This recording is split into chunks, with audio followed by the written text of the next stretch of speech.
L'entrepreneuriat féminin à Mayotte, une convention a été signée hier après-midi par la préfecture, la caisse de dépôt et consignation en partenariat avec le conseil départemental.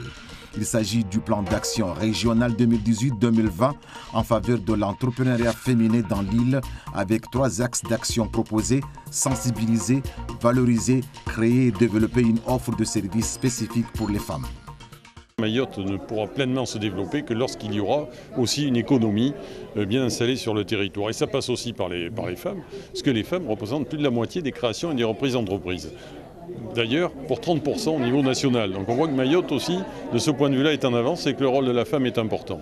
Donc c'était aujourd'hui travailler avec la Caisse des dépôts, avec le conseil départemental, on a signé une convention, mais avec d'autres partenaires aussi, l'ADI, la Chambre des métiers, beaucoup de structures étaient présentes, BGE, Créa Pépite, pour faciliter l'accompagnement des femmes. Parce qu'il faut les aider, parce que c'est compliqué de créer une entreprise. Surtout c'est essentiellement des toutes petites entreprises ou des petites entreprises.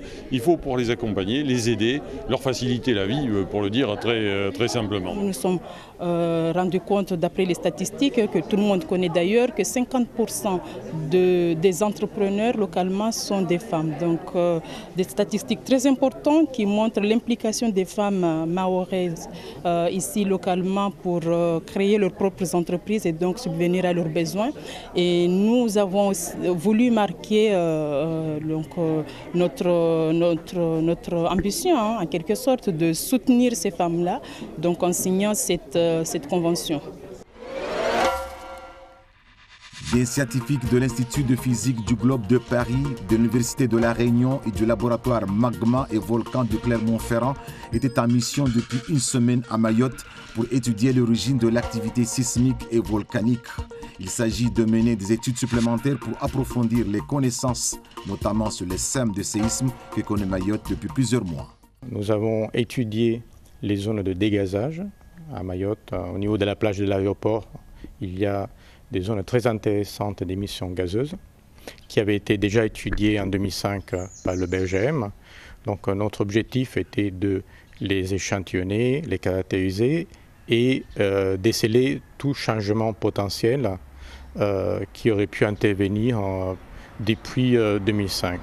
Donc avec des collègues de l'Université de La Réunion et du laboratoire Magma et Volcan de Clermont-Ferrand, nous menons des études géologiques, géochimiques et de tectonique pour mieux connaître l'histoire géologique et volcanologique de Mayotte.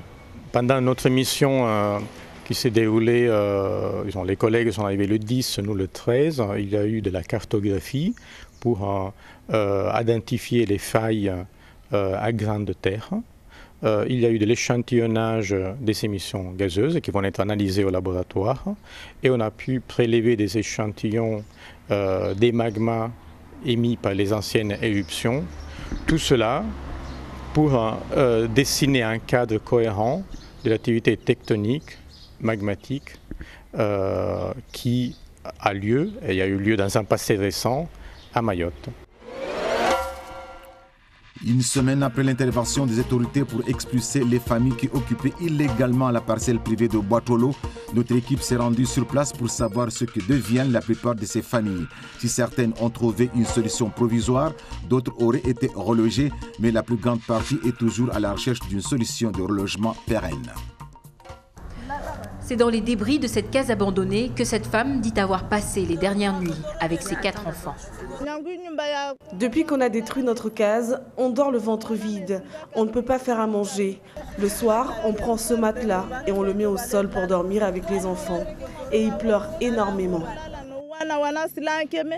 Plus d'électricité ni d'eau potable. À défaut d'un toit, chacun tente tant bien que mal de protéger ses maigres biens. Cette femme s'inquiète pour son nouveau-né. J'ai accouché il y a 20 jours et là je dors dehors avec mon bébé. Regardez, il est vraiment épuisé.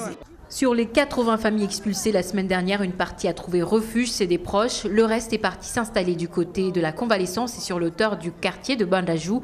Et pour ceux qui dorment encore sur place, la principale inquiétude est désormais la météo. Ce soir, on va faire comme on fait depuis qu'on nous a détruit les maisons. Parce qu'on dort dans les troncs des arbres avec des cartons. comme ça. Mais aujourd'hui, on ne sait pas exactement parce qu'il a plu. Donc on ne sait pas s'il va pleuvoir jusqu'à le soir ou jusqu'à demain matin. Là, on ne sait rien du tout.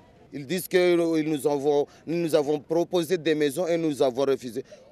Pour Arfina, je vous demande, qui peut refuser une meilleure vie? Qui peut refuser une bonne maison pour bien s'abriter?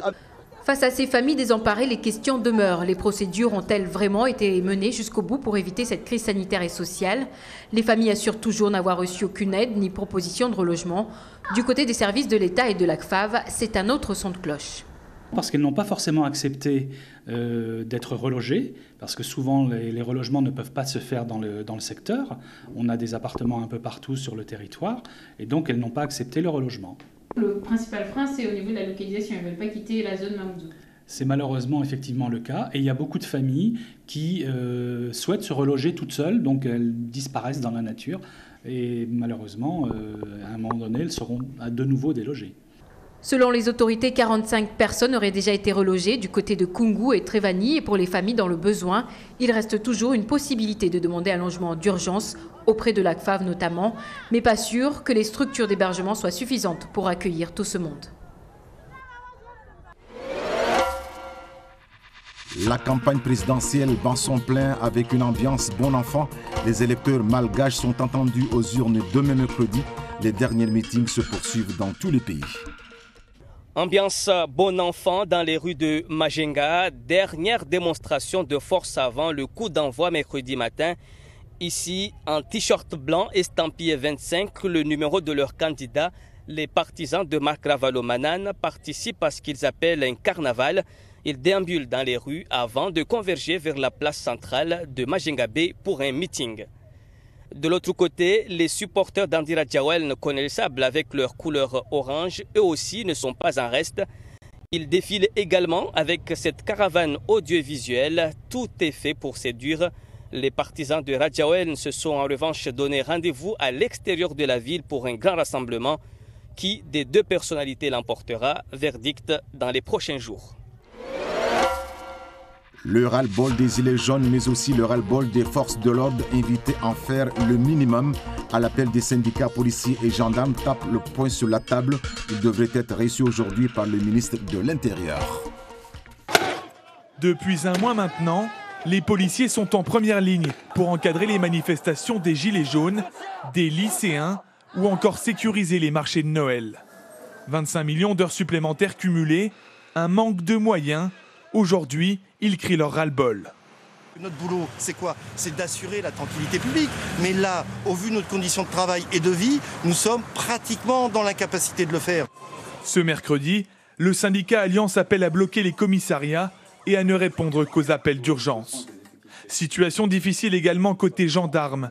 Face au niveau d'alerte attentat, ils appellent à la responsabilité de chacun.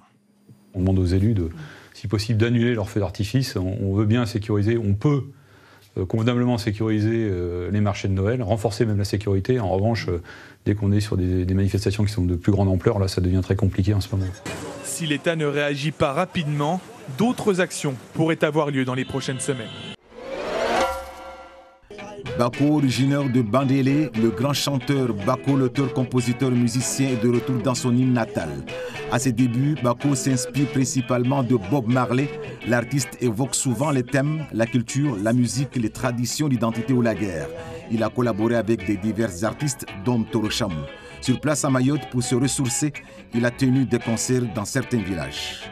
Peut-être une génération n'a pas l'habitude de me voir, mais tout le monde a l'habitude de me voir. Les gens ils pensent que je suis parti, mais je ne suis jamais parti. Bon, alors maintenant, à chaque fois que je sors un truc, parce que pendant des années, je n'ai pas sorti quelque chose, je n'étais pas dans le domaine des concerts. J'étais dans le domaine du cinéma, radio, pour de musique et captation, etc. Bon. Et maintenant que je reprends tout ce qui est album, à chaque fois que je fais ça, je reviens toujours chez moi. Et c'est chez moi que ça commence. Parce que justement, ce public était là. C'est avant tout mon honneur à moi. Et c'est eux qui m'ont supporté, qui m'ont porté. Et à chaque fois que j'ai envie de dire quelque chose à l'extérieur, je commence à causer d'abord avec eux. Et à partir de là, je peux partir ailleurs, amener le projet. Prochain rendez-vous d'information ce soir, 19h sur La Première. Excellente journée, Nampoheri.